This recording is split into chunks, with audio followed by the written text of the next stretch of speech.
Bonjour chers téléspectateurs, merci encore une fois d'être avec nous. Alors nous allons vous parler d'un pan de l'histoire de la Guinée, de l'histoire de la radio, de la télévision guinéenne. Alors vous savez, avant l'indépendance, la radio qui était là avait pour nom la radio banane, parce que c'est la radio qui parlait des mouvements des bateaux. Vous savez que en Guinée, on exportait beaucoup de bananes et d'ananas à l'époque. Alors quand les Français sont partis, cette radio a pris le nom de la Voix de la Révolution. Tonton Odilon Théa qui est avec nous pour nous parler de son parcours avec cette radio et la télévision guinéenne et ce qu'il a fait. Donc merci d'être là. Tonton, bonjour. Bonjour. Voilà, c'est un plaisir pour moi de t'avoir parce que bon, tu es mon oncle et chaque fois d'ailleurs les gens me voient à la radio, à la télé, ils se disent ah, il y a le fils de Odilon Théa qui est là. Je dis non, c'est mon oncle. À quel moment tu es venu à la radio et comment? Eh bien, ma petite histoire avec la radio tient en deux mots. D'abord, je dois dire que c'est par hasard que je suis devenu journaliste. Après le lycée, un jour que nous étions à Zérekolé pendant les vacances, j'étais avec une équipe de recensement à l'époque dans un petit village, et en l'occurrence c'était même mon village, Ningapoy. Je reçois des missionnaires venant de Zérekolé de la part du gouverneur de région. Alors j'ai pris peur, je dis mais de quoi s'agit-il? On me dit ah, on a besoin de vous à Zérekolé. Bon, j'ai dit au revoir aux membres de l'équipe, je me suis rendu à Zérekolé. On m'a dit ah, on a besoin de vous à Conakry, précisément au lycée classique.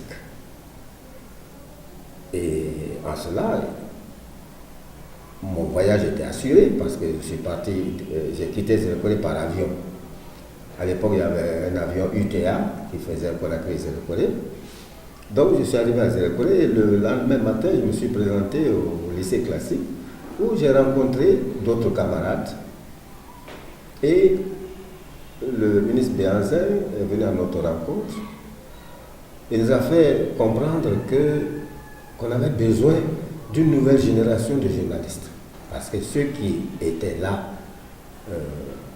à l'indépendance étaient appelés un jour à partir. Donc il fallait déjà songer à une relève. C'est ainsi qu'on nous a entretenus, qu'on avait besoin de nos services et qu'on allait nous former pour être des journalistes. Ce qui fut fait, et la formation a été assurée par des experts suisses qui sont venus spécialement de la Suisse pour ça. Et ils nous ont formés à l'actuel endroit de CCFG, le Centre culturel franco-guinéen, et également au ministère de l'Information à l'époque, qui est l'actuel ministère de la formation professionnelle technique. Donc, nous y sommes restés, on nous a formés, et après un petit test, on nous a classés par groupe. D'abord, on a cherché à savoir quels sont ceux qui étaient aptes pour faire la radio et ceux qui étaient aptes pour faire la presse écrite. Le partage fut fait là. Et après une première formation à Conakry, nous sommes partis en Suisse. Un mois de décembre, il faisait très froid. Mais qu'à cela ne tienne, puisque c'était la première fois qu'on allait en Europe, on était un peu enthousiastes là. Et on nous a amenés dans une petite ville du nom de Fribourg. Fribourg, où il y avait une université catholique. Donc on nous a mis dans cette université avec des professeurs spécialisés en journalisme. Et puis voilà, après une formation rapide dans cette université, on nous a encore pris pour d'autres lieux de formation, notamment la ville de Genève. Et après cette formation théorique, on nous a mis en formation pratique dans diverses radios. Moi, j'étais à la radio suisse-romande avec un camarade qu'on appelle Diallo Tahiré, qui est actuellement à Conakry ici. Diallo Tahiré, qui est très connu aussi, parce que nos noms étaient devenus un peu comme une chanson en Guinée.